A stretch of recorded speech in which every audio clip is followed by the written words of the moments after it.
ఇక రాష్ట్ర వ్యాప్తంగా నియోజకవర్గాల్లో పట్టు బిగించేందుకు కాంగ్రెస్ పార్టీ దూకుడు పెంచింది. అందులో భాగంగా స్థానిక సంస్థల్లో పాగా వేసేందుకు అవిశ్వాస అస్త్రాన్ని ప్రయోగిస్తోంది. దీంతో బీఆర్ఎస్ అధిష్టానానికి బీఆర్ఎస్ లో గెలిచిన ఎమ్మెల్యేలకు అలజడి మొదలైంది.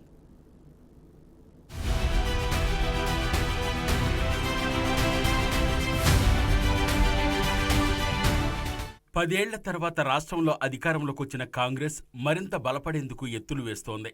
పాలనపై పూర్తి ఆధిపత్యం రావాలంటే స్థానిక సంస్థలు తమ చేతుల్లో ఉండాలని భావిస్తోంది. 95% స్థానిక సంస్థల్లో బీఆర్ఎస్ ప్రజాప్రతినిధులే ఉన్నారు. ఇందులో సర్పంచ్ల పదవీకాలం నెలాఖరుతో ముగుస్తుంది. ఎంపీపీ, జడ్పీటీసీల పదవీకాలం కూడా త్వరలోనే ముగియనుంది. కానీ దాదాపు అన్ని మున్సిపాలిటీలు, కార్పొరేషన్ల పదవీకాలం మరో ఏడాది పాటు ఉంటుంది. దాదాపు ప్రతి నియోజకవర్గంలో 1 లేదా 2 మున్సిపాలిటీలు ఉన్నాయి. 10కి పైగా కార్పొరేషన్లున్నాయి. వీటి పరిధిలో జనాభా కూడా అధికంగానే ఉంది.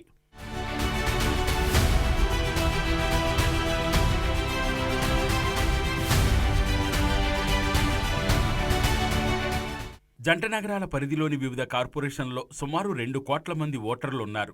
దీంతో పాక్షికంగా బీఆర్ఎస్ పాలనే కొనసాగుతుందనే అనుకోవచ్చు.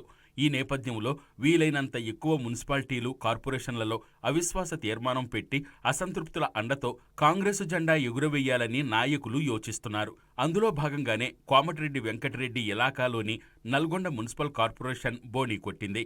సీఎం రేవంత్ రెడ్డికి సమీప బంధువు, మేడ్చల్ మాజీ ఎమ్మెల్యే మలిపెద్ది సుధీర్ రెడ్డి ఎన్నికల ముందు బీఆర్ఎస్ను వీడి కాంగ్రెస్లో చేరారు.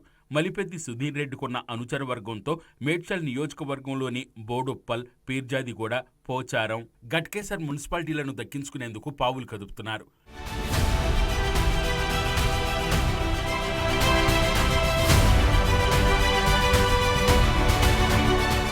బీఆర్ఎస్ అధిష్టానం ఆదేశిస్తే మల్కాజ్గిరి ఎంపీ అభ్యర్థిగా పోటీకి మాజీ మంత్రి, మేడ్చల్ ఎమ్మెల్యే చామకూర మల్లారెడ్డి సిద్ధమంటున్నారు.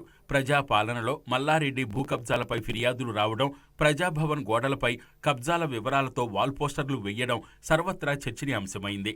తమ నియోజకవర్గం పరిధిలోని ముఖ్య నాయకులు, మున్సిపల్ చైర్మన్లు, కార్పొరేషన్ మేయర్లు పార్టీ మారితే తన రాజకీయ భవిష్యత్ అగమ్యగోచరంగా మారనుందని మల్లారెడ్డి భావిస్తున్నట్లు తెలుస్తోంది.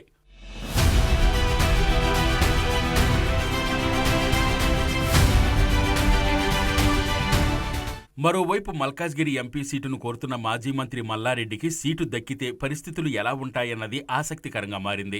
కాంగ్రెస్ పార్టీ ఫీర్జాదిగూడ మున్సిపల్ కార్పొరేషన్పై దృష్టి పెట్టిన నేపథ్యంలో మల్లారెడ్డి ప్రస్తుతం అప్రమత్తమయ్యారు. కార్పొరేటర్లను, అనుచరులను క్యాంపుకు తరలించి కాపాడుకునే పనిలో ఉన్నట్లు తెలుస్తోంది. హాలిడే ట్రిప్పుకు వెళ్లామని చెప్తున్నా అవిశ్వాసం రాకుండా ముందు జాగ్రత్తగానే గోవా టూర్ వేశారని గుసగుసలు వినిపిస్తున్నాయి. మల్లారెడ్డి ఎంపీగా గెలిస్తే వచ్చే మేడ్చల్ నియోజకవర్గ ఉప ఎన్నికల్లో తన కోడలు ప్రీతిరెడ్డిని ఎమ్మెల్యేగా గెలిపించుకోవాలని మల్లారెడ్డి సన్నిహితులతో చర్చించినట్లు గుసగుసలు వినిపిస్తున్నాయి.